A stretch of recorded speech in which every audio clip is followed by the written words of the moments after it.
sekarang kan udah semester 6 nih. Kira-kira kamu ada cita-cita yang pengen kamu capai nggak sih abis lulus? Cita-cita aku sih mau jadi general manager ya, kayak CEO yang mimpin suatu perusahaan gitu. Keren banget. Tapi apa yang kamu tahu sih sebenarnya tentang general manager itu?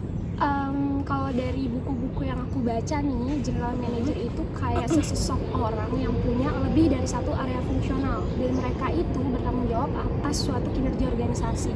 Jadi tanggung jawab mereka itu ngepastiin nih biar si perusahaan ini mencapai keunggulan kompetitif mereka yang baru dan mempertahankan keunggulan kompetitif mereka yang lama gitu melalui teknologi yang mereka gunain. Tunggu. Tadi kamu sempat mention tentang keunggulan kompetitif. Keunggulan kayak gimana sih itu? Sebenarnya keunggulan kompetitif itu kayak semacam karakteristik gitu loh, Vel, yang ngebuat suatu perusahaan itu lebih unggul dibanding para pesaingnya. Dan keunggulan kompetitif ini juga termasuk suatu hal yang penting gitu, karena ini tuh ngebuat perusahaan mendapatkan investor, karyawan potensial, dan juga membuat perusahaan itu lebih bertahan hidup di masa-masa sulit mereka. Oh gitu.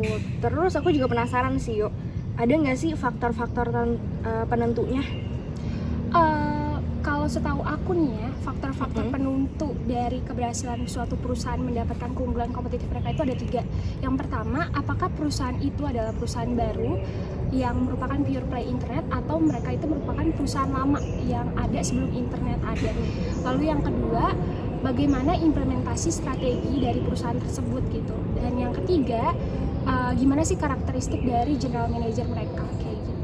Oh gitu, keren banget sih, yuk. Kayak kamu udah ngedalamin banget ternyata. Bank Negara Indonesia atau BNI juga merupakan salah satu contoh dari pendatang lama, karena memang BNI ini hadir ketika bidang perbankan itu belum sepenuhnya mengadopsi internet.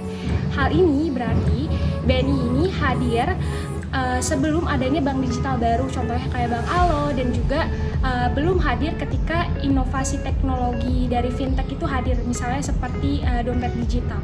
Selain itu, BNI juga sudah bertransformasi ke bank digital dengan menghadirkan BNI Mobile Banking, di mana masyarakat bisa mengakses BNI melalui smartphone mereka masing-masing.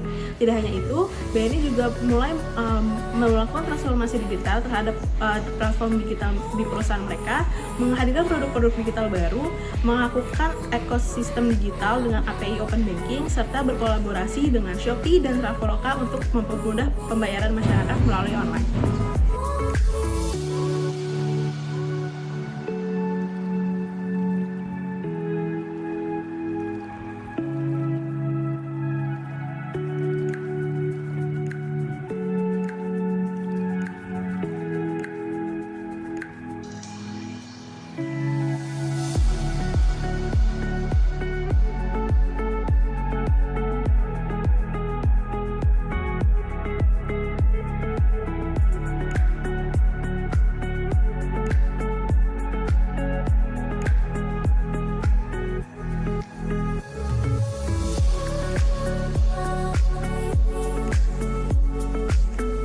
Sebagai pemain lama, Bank Negara Indonesia memiliki beberapa incumbent advantage. Yang pertama adalah complementary asset. Ini meliputi reputasi nama yang baik, hubungan dengan klien, dan juga hubungan dengan pemasok yang sudah terjalin sejak lama. Oleh karena itu, dengan keunggulan ini, maka BNI dapat saja mengejar para pendatang baru dan juga mendapatkan keuntungan dari hal ini.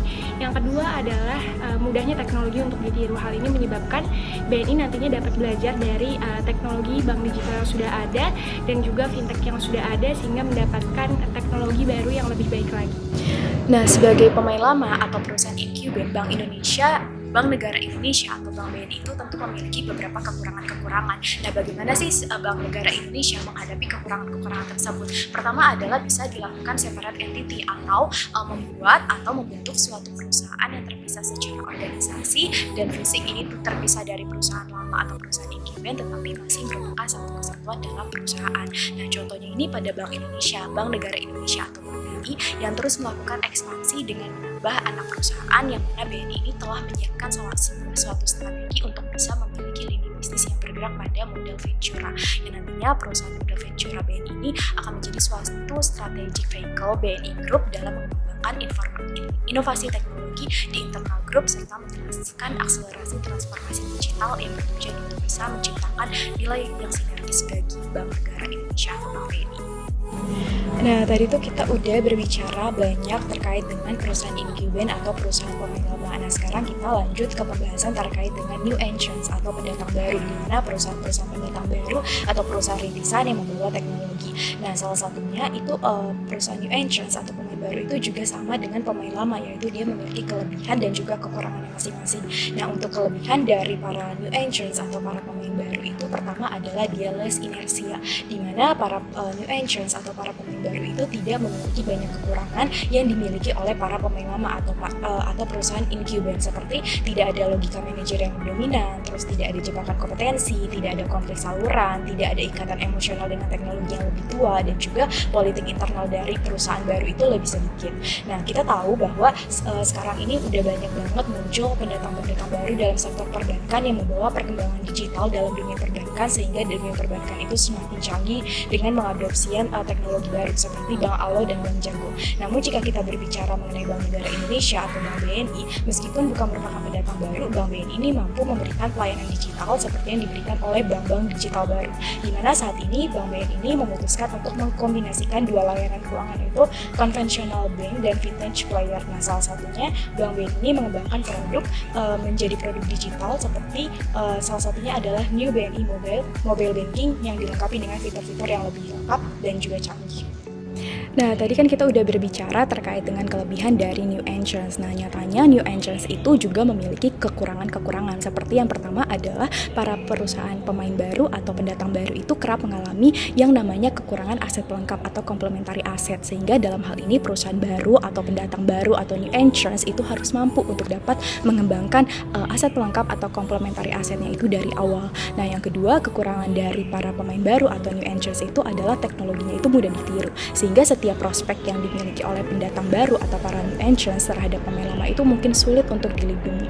Nah, contohnya ini kita bisa melihat nih seperti penjelasan-penjelasan sebelumnya, yang mana Bank Negara Indonesia sebagai para pemain lama itu nyatanya mampu memberikan fitur ataupun menghadirkan layanan-layanan digital yang semula yang awalnya itu mungkin dibawa oleh bank-bank digital pendatang baru. Maka dalam hal ini kita bisa katakan bahwa memang teknologi yang dibawa oleh para pendatang baru atau para new entrants itu mudah sekali untuk ditiru oleh para pemain-pemain lama, seperti yang dilakukan oleh Bank Negara Indonesia atau BNI yang sebagai pemain lama. Kemudian saat Bank BNI berubah dari bank konvensional ke bank digital, Bank BNI akan melakukan analisis terhadap SWOT yang mereka miliki untuk mengetahui apa sih kelebihan dan kekurangan yang dimiliki oleh bank mereka. Selain itu, Bank BNI juga akan melakukan analisis terhadap lingkungan, baik terhadap kompetitor mereka untuk mengetahui kelebihan dan kekurangan kompetitor mereka, kemudian industri dari perbankan itu sendiri, dan lingkungan makro yang seperti peraturan-peraturan, pajak, dan lainnya. Kemudian Bank BNI juga akan memikirkan atau menganalisis perubahan yang terjadi di lingkungan tersebut, serta bagaimana perubahan-perubahan yang dapat terjadi dari kompetitor mereka. Nah, setelah menganalisis faktor internal dan eksternal dari perusahaan itu, akan timbul beberapa pertanyaan seperti bagaimana sih perusahaan itu dapat menstrukturisasi konten pemasarannya. Lalu akan muncul seperti bagaimana hierarki pelaporannya, siapa yang akan melapor kepada siapa. Lalu akan timbul juga pertanyaan seperti gimana sih kompetensi yang mau dicari oleh perusahaan gitu. Siapa yang akan pantas untuk di-hire dan dikerjakan sebagai karyawan. Lalu di sini tantangannya akan dihadapi oleh manajer, di mana manajer harus dapat memanfaatkan segala kompleksitas kemajuan internet untuk memanfaatkannya menjadi daya jual untuk mempertahankan karyawan dan SDM-nya. Terkait dengan itu, apa sih yang masuk ke kepala kita? Apa yang kita pikirkan saat kita mendengar general manager? Pastinya general manager itu di kepala kita adalah orang yang punya banyak akal, orang yang memegang banyak role, banyak peran, atau orang yang mampu untuk memimpin gitu. Nah, terkait dengan hal itu, ada dua hal krusial yang bisa dimaksimalisasi oleh manajer untuk memimpin suatu perusahaan, untuk memimpin para pekerja-pekerjanya untuk lebih dapat berkontribusi maksimal di dalam perusahaannya. Jadi terdapat dua peran yang harus dimiliki oleh general manager. Satu adalah peran sebagai champions. Champions berarti pemenang, dan di mana manajer di sini perlu untuk menjadi seorang advocate, seorang entrepreneur, seorang yang mampu mengkomunikasikan dan merepresentasikan idenya untuk memajukan suatu model bisnis di suatu perusahaan. Jadi, manajer ini harus mampu juga untuk mempertaruhkan prestis, reputasi, dan ide mereka untuk kemajuan perusahaan nantinya, seperti itu. Lalu yang kedua yaitu peran manajer sebagai sponsor. Sponsor di sini adalah manajer diinisiasikan untuk dapat memberikan pembelajaran, untuk memberikan sebagai sponsor, untuk menyediakan ilmu-ilmu dan fasilitas yang diperlukan oleh lower manajemennya gitu.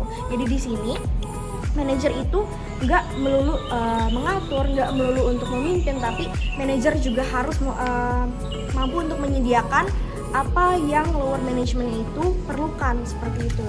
Seperti halnya yang dilakukan oleh manajerial Bank BNI, di mana manajernya itu sadar betul kalau misalkan seorang manajer itu nggak bisa jalan sendirian. Perlu adanya lower management yang mampu untuk mendukung ide dan representasi performa perusahaan dalam menjalankan misinya ke depan.